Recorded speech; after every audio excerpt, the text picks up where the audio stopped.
The following attraction is scheduled for one show with a 45-minute time limit.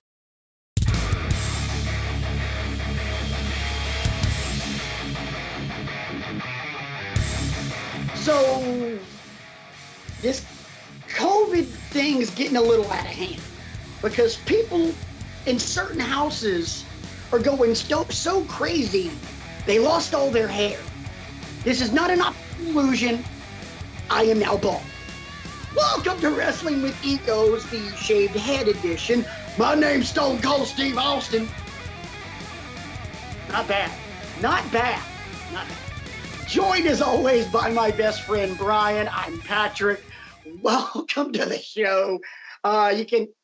Before we get into anything, first off, thanks for joining us. Whether you're on YouTube or Anchor Podcast, thanks for being a part of the magic this week. We hope to entertain you. We hope to drop some knowledge on you with some opinions and some thoughts that maybe you weren't thinking about, because that's what we aim to do here at Wrestling with Egos. Shout out to all of our subscribers. Let's have some fun with this. You can hit Brian and I both up on the old Twitter machine at Wrestling with Egos. I'm sorry. I'm at Rant Mode On. He's at bcrego15. WrestlingWithEgos@gmail.com is the email address.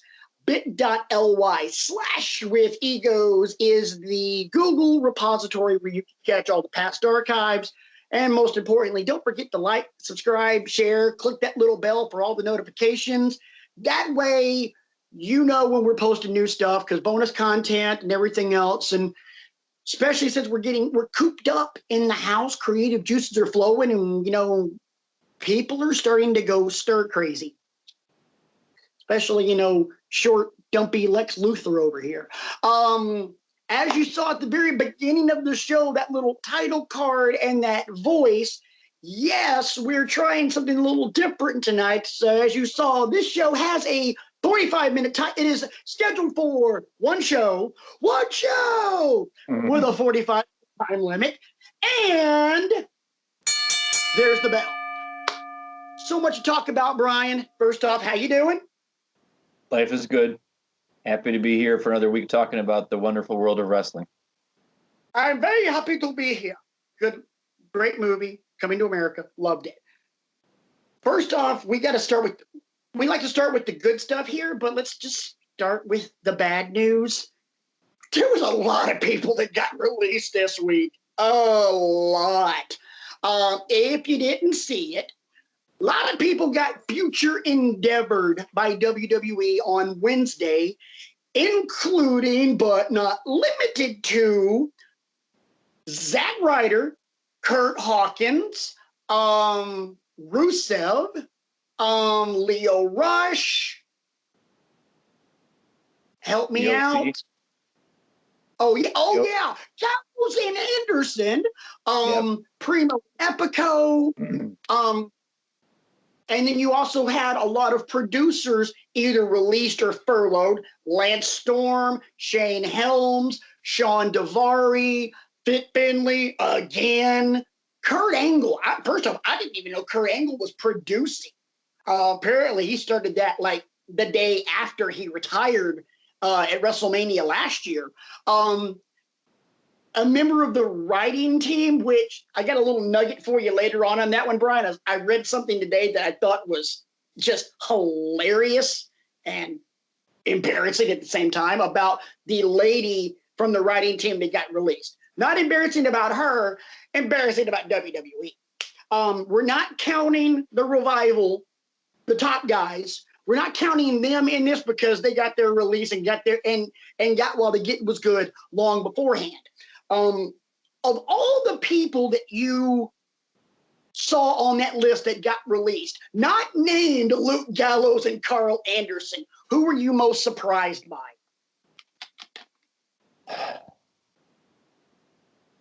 I can't say I was surprised by it because he wasn't being utilized the way that we all thought he should have been. But Rusev, for me, was a big one.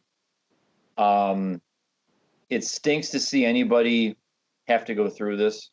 God, yeah. But I read an article earlier today, and I forget where. I can't remember if it was Wrestle Talk or one of those other, blogs that, you get in your news feed.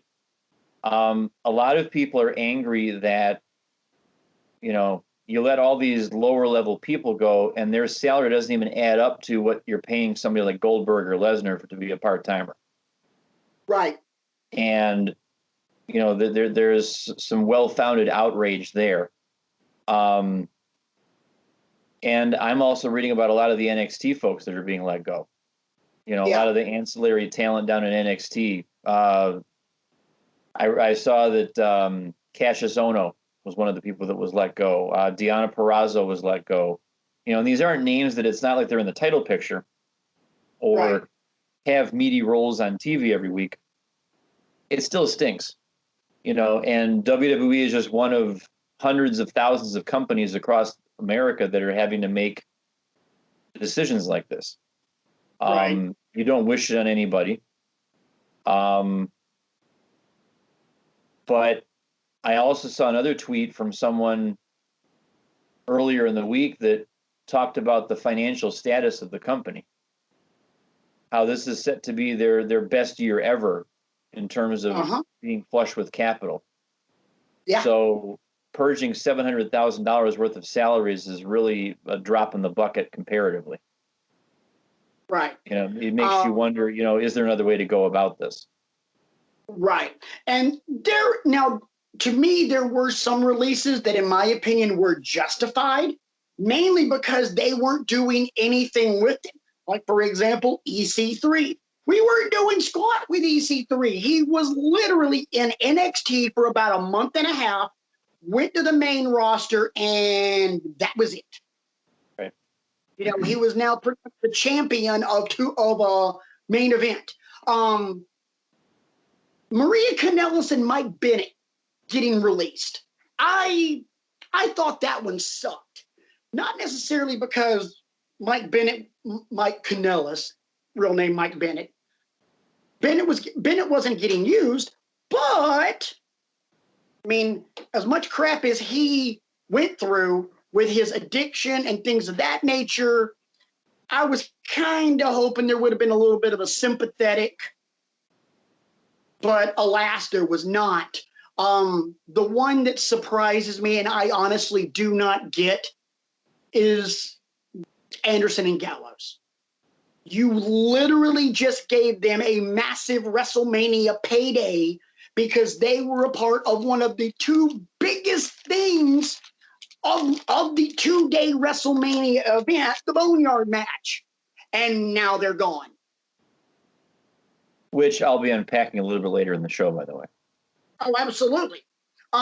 So think about this. If you are a fan of tag team wrestling, this is your opportunity to bail permanently on WWE. And here's why. In the last 7 days, World Wrestling Entertainment has released the combinations of Harwood and Wheeler, better known as the Top Guys, the Revival, using their real last names,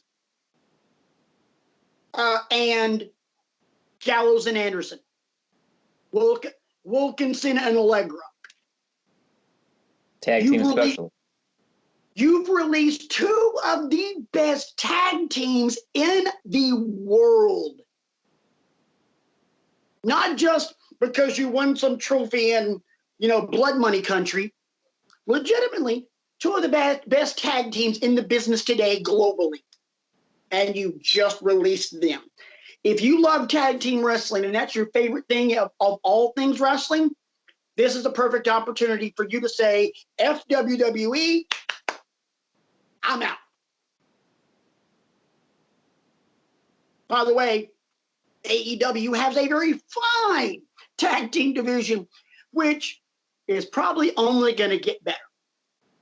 So, gun to the head question, Brian. Where do Gallows and Anderson end up when this is all said and done? I think they go back to Japan because they've, done such great work over there as supporting Yeah, both as supporting, cast members in Bullet Club and, running roughshod in their own right. So Right. they can definitely go back there. And then I think you're going to ask me about the Revival. I think the Revival wind up in AEW. I wasn't going to ask about the Revival because I think because they have a friendship with Cody, I do not think I don't think there's a question of where they end up. They will end up in AEW. Because number one, they have a friendship with Cody. There is a mutual respect thing between the Revival and the Bucks. Even though they take pot shots at each other, there's some form of respect there. Right. They're going to end up there. I don't see a scenario in the world where they don't. And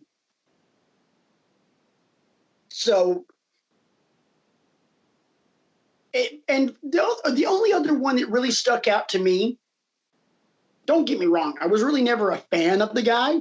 I never saw really anything in him, but Drake Maverick, formerly known in Impact as Rockstar Spud. He's pretty much convinced that his career is over. He's been released from WWE. He said in a very emotional Twitter post that he doesn't think he'll ever get back in the ring again after this cruiserweight tournament is over with on these pre-taped episodes of NXT. So, I mean, of the reactions that came out earlier in the week, that was the one that struck me the most because, some people tweeted a line or two, but here you got this guy. I mean, he's pouring his heart out, and asking some really hard questions of himself. And,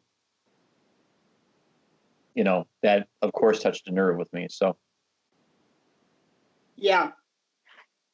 There was one tweet I saw. By the way, I tried to make tweets appear on the screen last week. Epic failure, so we're not going to try that again.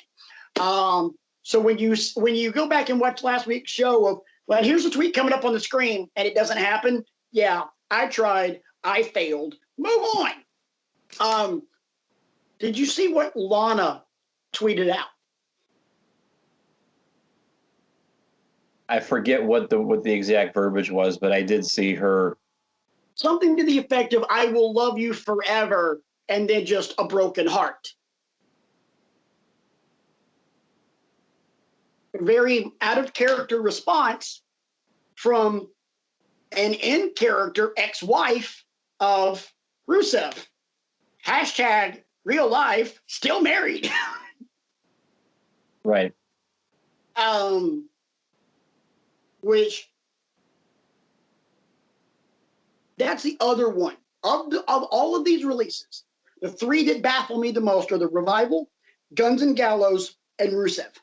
Rusev is, in my opinion, Rusev can be a top tier talent, but they just didn't use him. They didn't want to use him for whatever freaking reason. Rusev can be a heel. Rusev can be a face. He'll go. Oh God, yeah. He'll go to AEW. They will give him a new name that consists of one word and two syllables. I don't know what it'll be, but it'll be one word and two syllables. They may even use part of his real first name and just call him Miro. Happy Miro Day. And we're off and running. Yeah. I mean,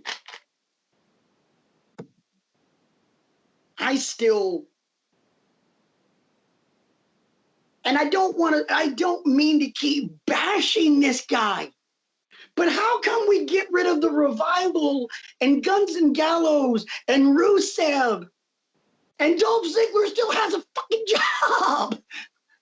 Why do we still have Dolph Ziggler? Why do we still have, I'm sorry, why do we still have Dana Brooke? why do we still have Lana? I mean, she's literally arm candy for somebody else, arm candy for another dude. I don't pretend to understand any of the rationale, mainly because you can't find a rationale. It's just, let's do this. Okay, let's do that. Can't translate stupid. And we'll get to something that could be potentially stupid here. Moving on, Brian, you're gonna have to keep us abreast of time, because apparently when I clicked the mouse on my computer to start my countdown, I double tapped.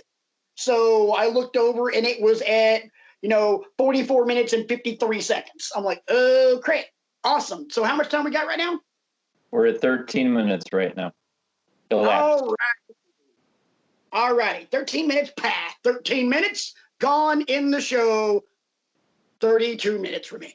So let's go ahead and move on to the wonderful world of AEW, as we still wait for all things COVID-19 to clear up. That way we can freaking have blood and guts. Because let's be honest, it looks like AEW is pretty much just going to just tread water until we get the blood and guts, which I got to be honest, I'm fine with. We'll talk about that in a second. They're doing a decent job of it. Oh, very, very good. But we got two big revelations this week from AEW. Number one, we had a good world title match between Jake Hager and Jon Moxley. Watching this, I had one question to ask. And obviously, I know the answer to this because, from the time he left WWE until now, there's been this massive evolution in this guy.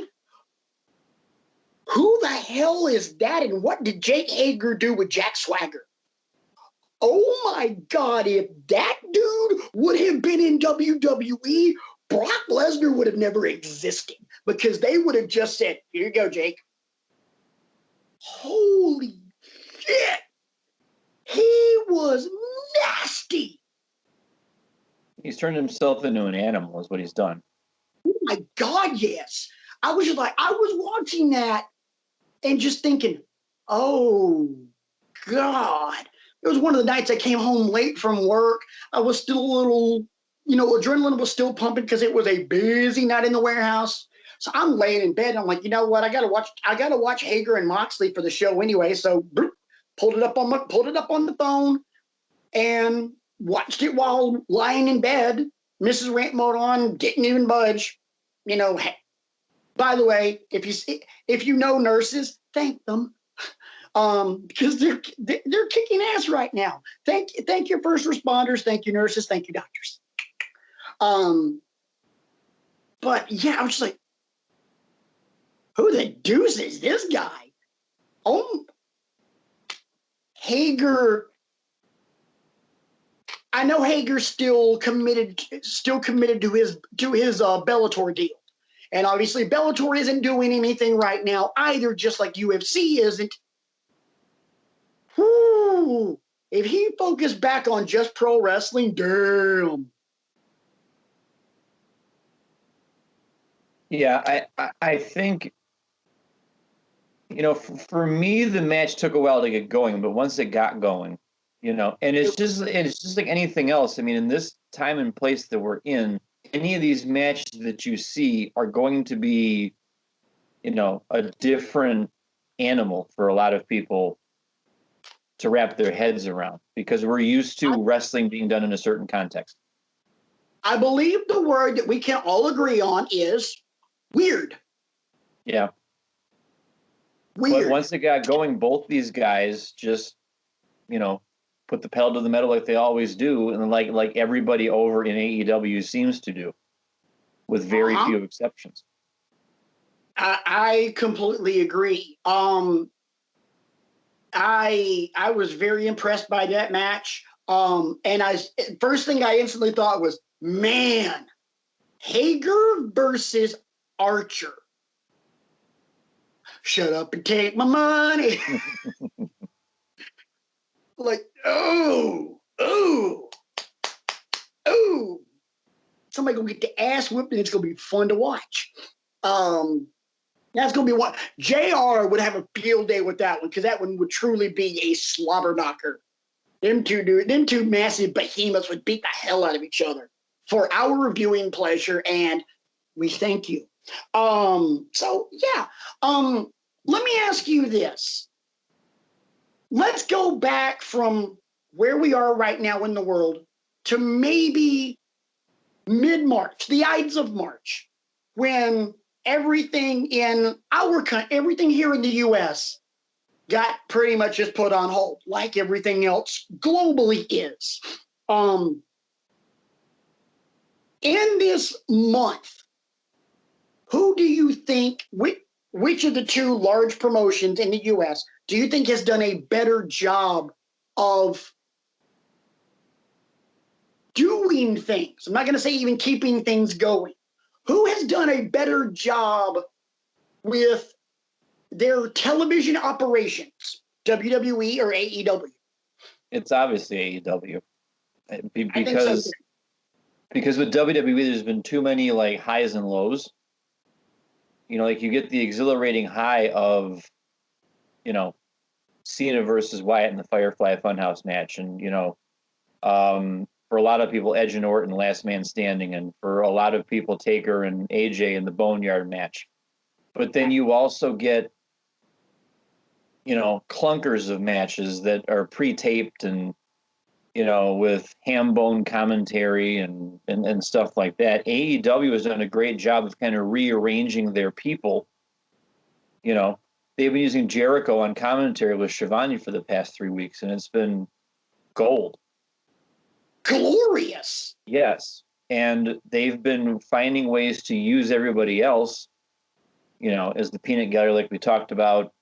And their matches are a little bit more believable, have more gravitas, have all the things that you want out of programming like this. Whereas with WWE, it's too much hit or miss. Couple things I have picked up from AEW. Number one, I love big gigantic heart emoji.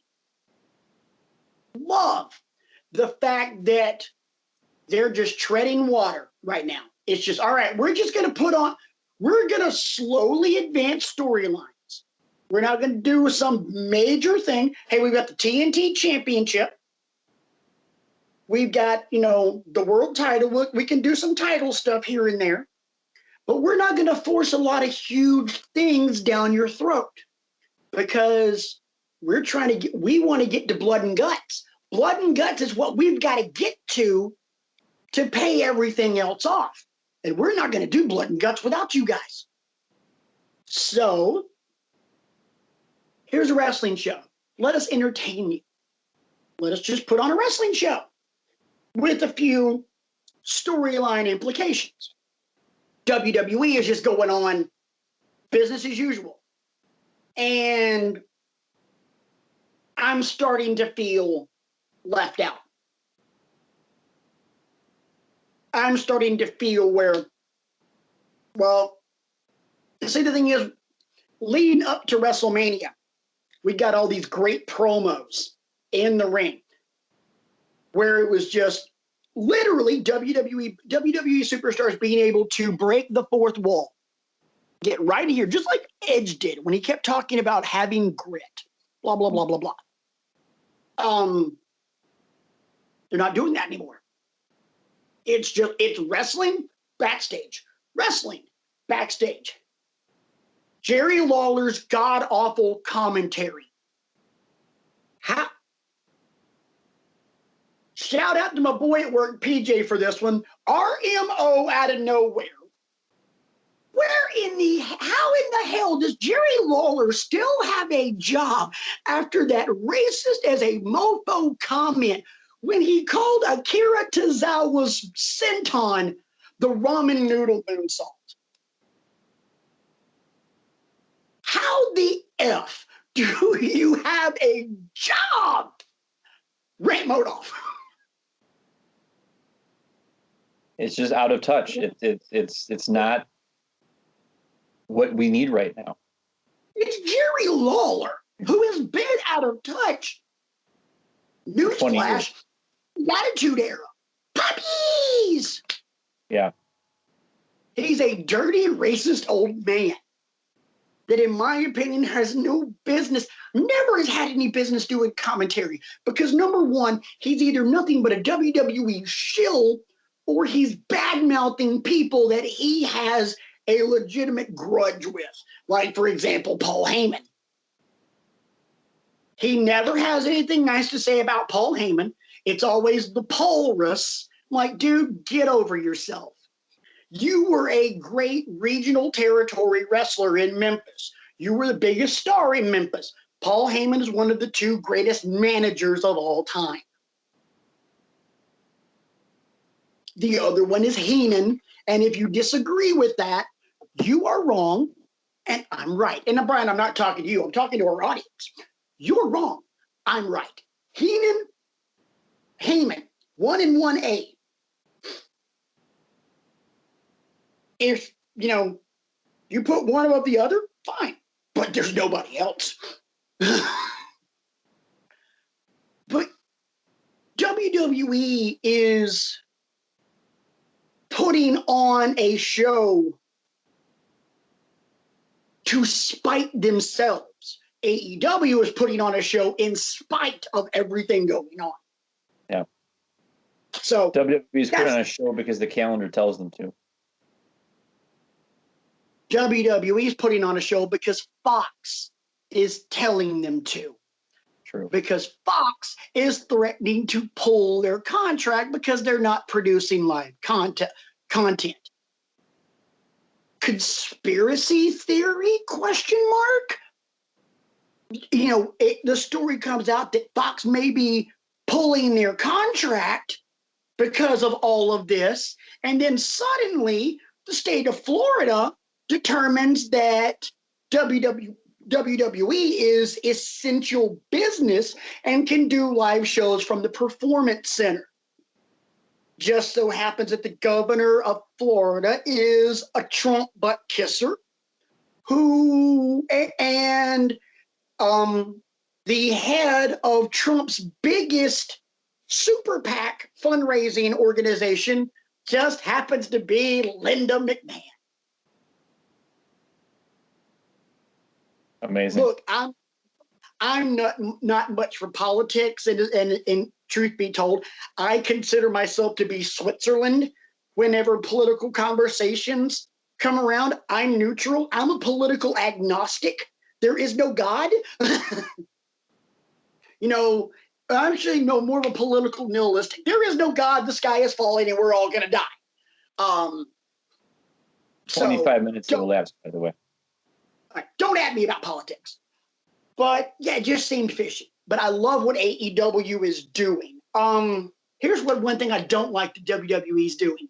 We're still going on with storylines, including Money in the Bank, which is now going to be taped not only at the Performance Center, but we're going to have a movie-like match, 2 of them Money in the Bank,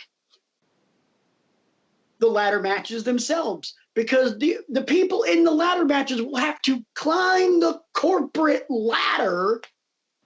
The match will start in the parking garage of WWE World Headquarters, and the briefcase will be suspended above a ring on the roof. Brian Kriego, my best friend, I have to ask you a very important question. Who thought of this, and what the hell were they drinking? It could be good. Or are you okay with this? Because I got to be honest. The idea of the Boneyard match, the idea of the Firefly Funhouse, those seemed awesome to me. At first glance, at first smell, this smells like a turd sandwich. Well, again, and it's all in the execution, which saying that about WWE is, risking quite a bit. It all depends on who's involved, number one, talent-wise, and it all depends on the treatment of it. If they... Now, here's what I think they might do with at least one of them. They might turn into a Die Hard you know, which if it's done well, then fine. I mean, we can have some escapist fun with it while still strapping the rocket to somebody. But you can't have the men's and women's matches stylistically the same. That would make no sense. Right. Here's my biggest fear, because way too many, you're right, you mentioned Die Hard. Way too many people have made Die Hard references about it, and this got announced on Thursday. This is now Saturday we're recording this. So in the last 48 hours, I have seen at least a dozen Die Hard references to this. I'm afraid that because of this, WWE is going to take that and run with it a little bit too much. And here's the thing. I love the movie Die Hard. It's one of my favorite action flicks. You could argue that it's a Christmas movie. But there are kick-ass parts of Die Hard, and then there are funny parts of Die Hard. I have this sinking feeling in my gut that we're going to focus a little bit too much on the funny ha-ha, the ho-ho-ho, I have a machine gun, as opposed to the yippee-ki-yay motherfucker. Mm. And that's going to be like jumping off the top of Nakatomi Plaza without the fire hose. You're going to be like Hans Gruber.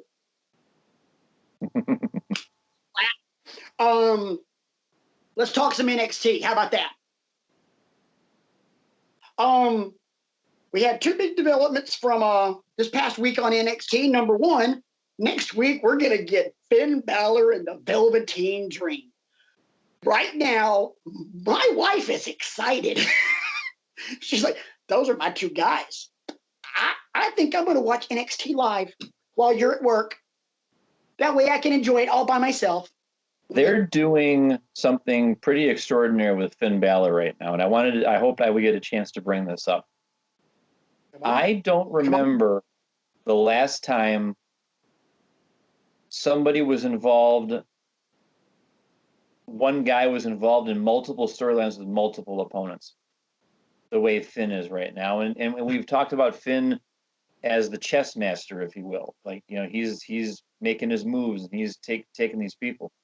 You'd think he'd be focused solely on Walter because Imperium came and, you know, they said, you know, the Ring General sends the regards and all that kind of stuff. I thought, okay, great. We're going to get Finn versus Walter. Fine, I'm here for it.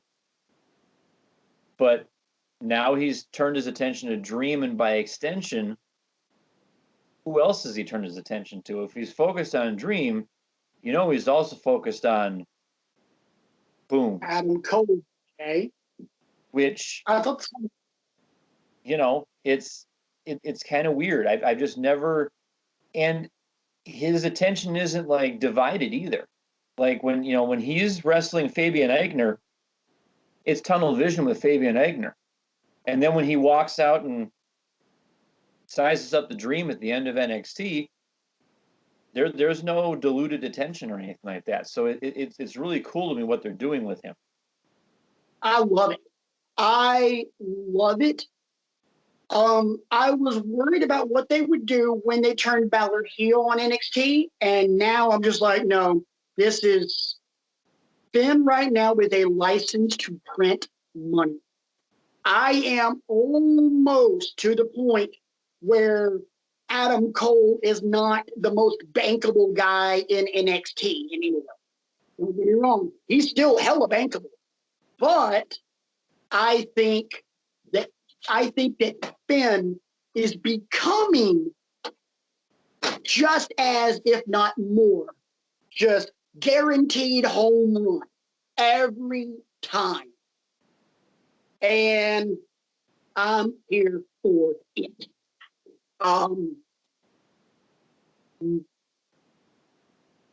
Give me Finn and Dream. Give me a scenario to where when the world opens back up, Finn has to make up his damn mind whether or not he wants Adam Cole's head or if he wants Walter's head. By the way, option C would still be on the table, which is why not both? Right. So you alluded earlier, the chess master. I love it. I love what they are doing. And what I also love is what we're doing with Tommaso Ciampa. So Ciampa at the very end of NXT, you know, Ciampa when he was a bad guy was always known as as the copyright killer because they put the little graphic right there, the bottom right-hand corner of the screen, all rights reserved and everything else, kind of like our credits right in the bottom middle of the screen at the end of the show. And you'd see that, and then Ciampa would come out and beat Johnny Gargano half to death. And then they go off the air.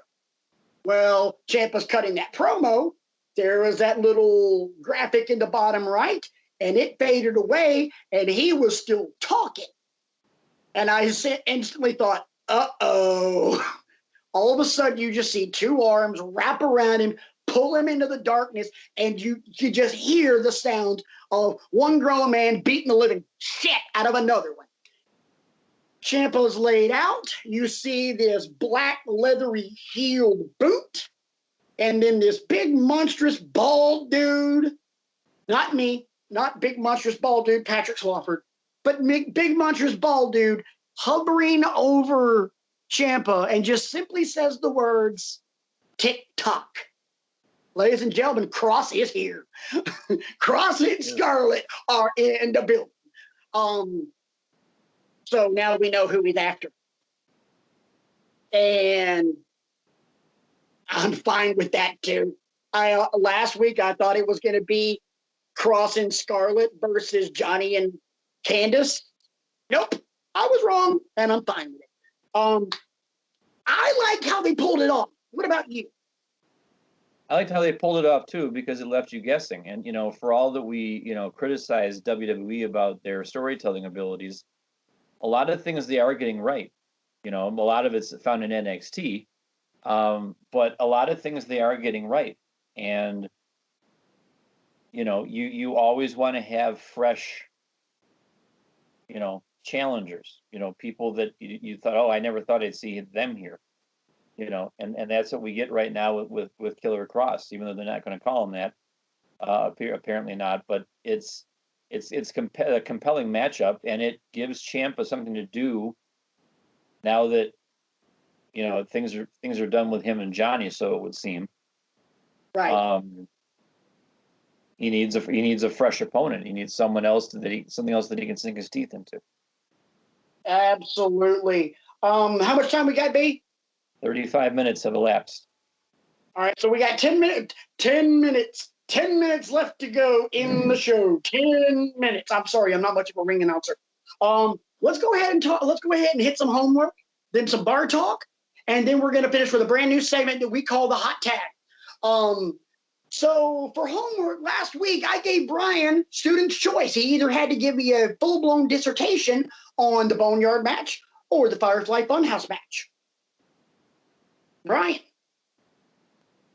So both of these matches, the Firefly Funhouse match and the Boneyard match, are worth your time. They're worth the repeated watch if you've already watched them, because they hold up to repeated viewing, I am happy to say. How many times have you watched both of them? I watched both of them 3 times. I've gotten 3 times out of the Boneyard match and probably at least a dozen on the Funhouse match, because that is the trippiest thing ever. The Boneyard match was the one I picked, though, because I felt like this match was going to need to deliver a little bit more than Cena Wyatt did. Yes. Because recent performances that Taker have turned in have not been that great. So, in his defense, he did have a couple of shitty-ass dance partners. I know, but still, the shelf life of the dead man character,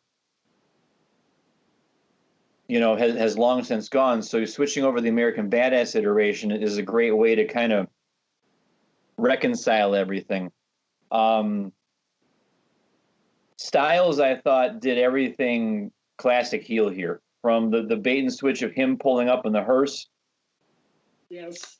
You know, Druids come out and you think, okay, here's Taker. Nope, it's Styles, and he's cackling and he's, you know, talking about how Undertaker has cost me my moments in high profile matches and things like that. I picked up on some symbolism here. When all the Druids come out of the barn, those represent Taker's critics, I think.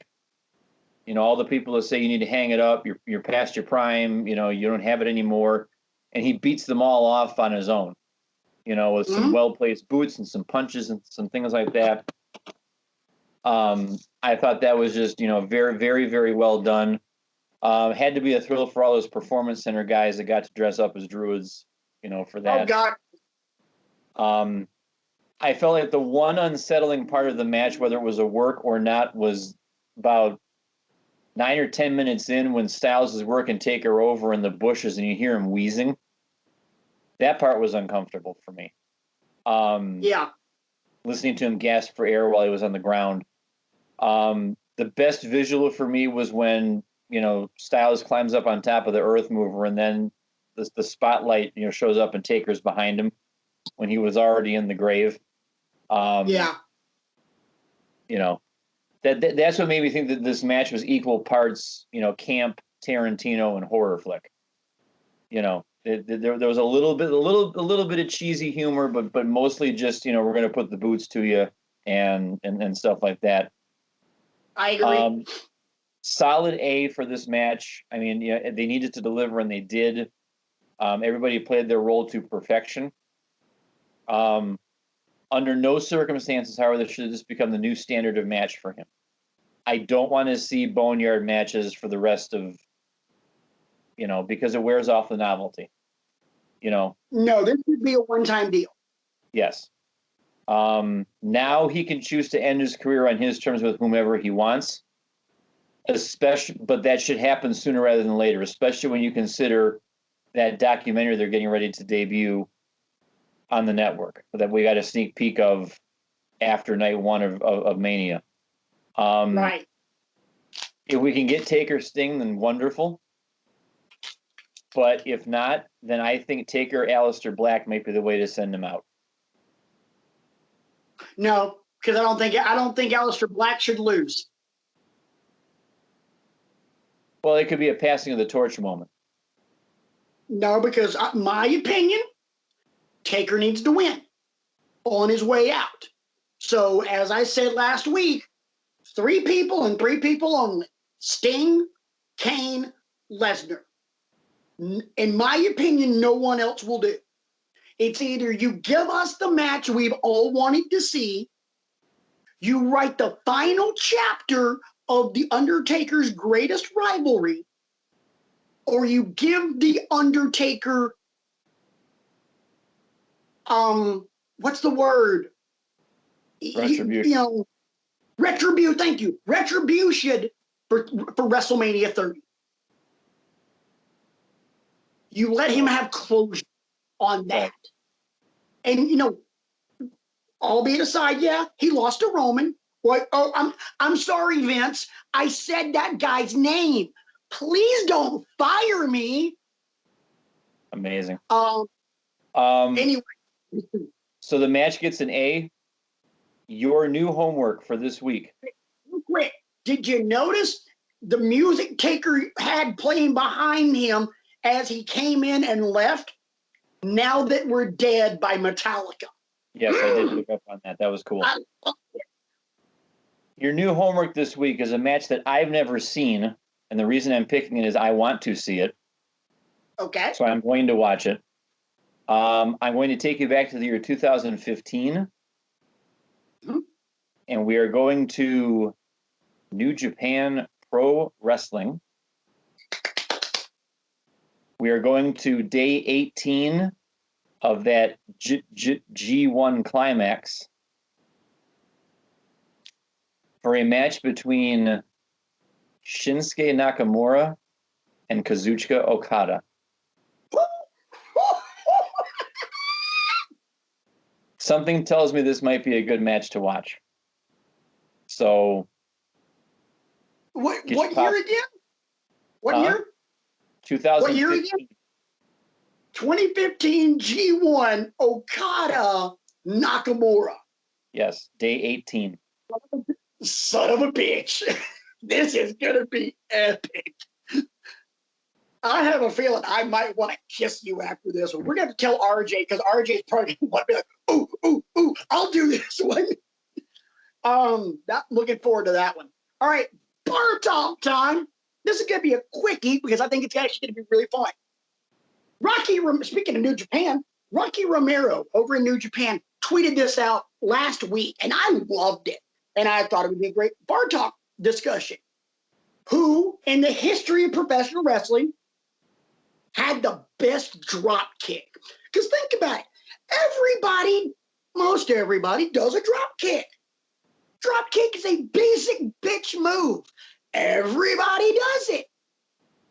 We've seen Cena do it. We've seen we've seen the Giant do it. I think we've even seen Kane and the Undertaker do it. I wrote down 3 names. There could be plenty. Who do you think has in the history of the business the best drop kick? I'm going to go Chris Jericho. Start off. He's got, a very good, technically sound drop kick, and he rarely, if ever, misses. Not on my list. Who else you got? Kazuchika Okada. My opinion, nobody does it better. Best drop kick ever.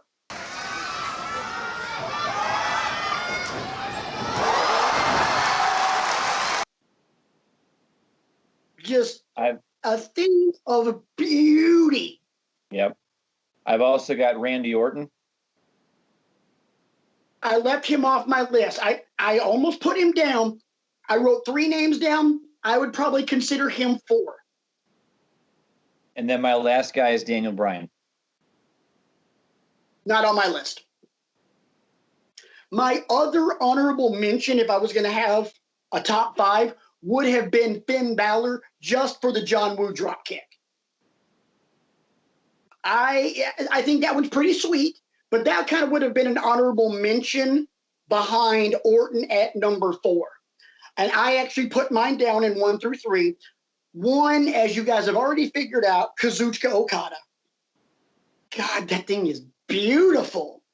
Number 2, Bob Holly. C'est contré. On passe. Oh, bien vu de la part de A-Train, qui fait preuve d'une très belle expérience sur le sandwich dropkick. Oh, yeah. God, I'm going to see if I can find the video and put these up as we're putting the show in. I'm going to try. If not, then this conversation's for naught. But man, Bob Holly just had some stank on it. I loved it. Number 3 for me, Billy Gunn. Oh, yeah. Billy Gunn, not like during Smoking Guns era Billy Gunn. Definitely New Age Outlaws and Mr. Ass version of Billy Gunn. God bless America, that guy had a great drop kick. I mean, that's the point in his career where he was proving just how freakish of an athlete he was. And man, his drop kick just had some mustard. Holly and Gunn I put on there because those are guys that you wouldn't expect to have these fluid, beautiful moves because they both had this power style about them. And they pulled off just these beautiful drop kicks. Okada's the best wrestler on the fucking planet. He better have a damn good drop kick for weighing 230-something pounds. And guess what? He does. How much time we got? Well, we're 2 minutes over. But we're 2 minutes over. Well, we screwed that one up. Well, that being said, we're still going to do the hot tag. I've got a series of rapid fire questions, and I am going to ask of my best friend, Brian Kriego. And I'm going to do this in the span of 60 seconds. I have the stopwatch right here. Okay. Brian, these are all going to be wrestling related. Well, not all going to be wrestling related. There might be some fun ones in there as well, but we're going to fire these off as a way for our crazy fans to get to know the man, the myth, the legend, the Professor Brian Kriego. Are you ready, sir? Yes. 60 seconds starts now. Best promo guy. Best promo guy, Rock. How do you like your steak cooked? I like it well done. I don't like pink in my steak. GOAT tag team.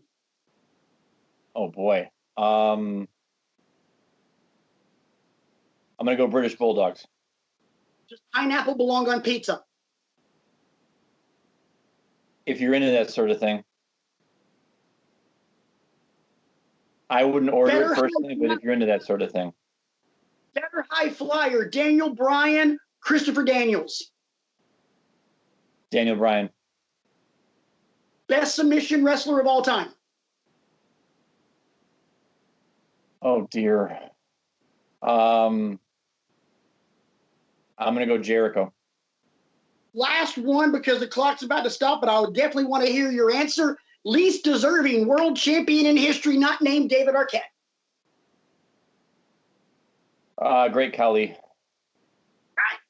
Did you like that disclaimer? Not named David Arquette. Right.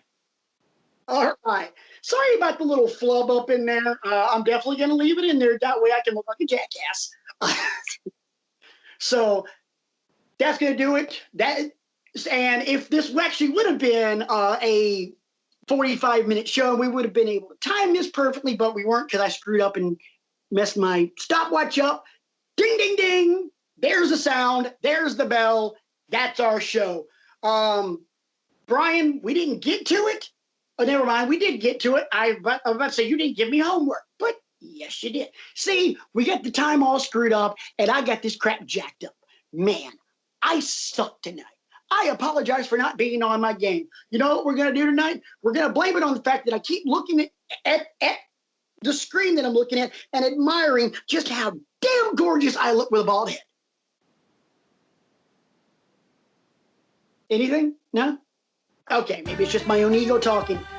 But as you hear in the background, Ace 500 Soul Train is playing us out as it does each and every week, which means our man Ace is telling me, hey, Pat, you gotta shut up, man. You gotta shut up, man. You're talking too much, man. So, before we get out of here, Brian, as always, any final thoughts? Just continue to stay safe out there. Watch some wrestling, and thank you as always for your support. Thank you for your support. Every time you say that, I think of those old Bartles and James commercials.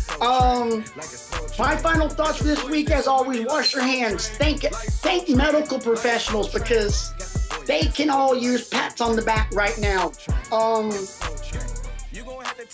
Even though we can't be active in our community, stay active in your community. Reach out to people. Make sure your loved ones, make sure your friends, make sure your inner circle, they're all doing all right. Because I get to connect with this handsome dude over in camera too each and every week. So I know he's just like that gopher at the end of Caddyshack. He's all right. Nobody worry about him. I gotta stop singing on these shows. But anyway, I digress. For everybody involved with this show, for Brian, my name is Patrick. This has been another episode of Wrestling with Egos. And until next week, that's our story. And we're sticking to it.